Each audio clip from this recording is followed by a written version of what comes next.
না এখানে ওয়াজি করবো না, চলেন জায়গা এসব এলাকার। আপনি আসেন অবশ্যই, টাকাটা নিয়ে আসেন। আপনি তো বেয়াদবি করেছেন হুজুর। রং সাথে নিয়ে যান, সাথে নিয়ে যান, নিয়ে যান, চা নিয়ে এসব চা আমি খাই না, আমি কপি খাই, চা নিয়ে যান। তা আমরা কত মানুষে বাধা দেয়, আমরা হকপন্থী আনে। এই ভাই সম্মানিত দর্শক, আমার পুরো আতরি শেষ করে লিস। এই কি ওয়াজ করতে আমি কেন?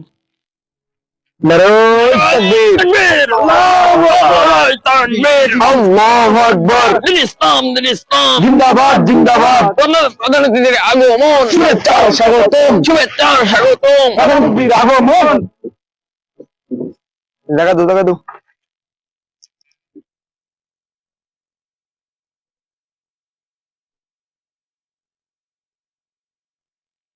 সম্মানিত উপস্থিতি, আপনারা এতক্ষণ পর্যন্ত যার অপেক্ষায় অপেক্ষমান ছিলেন উনি আমাদের কাছে এসে পৌঁছে গেছেন। এখন আপনাদের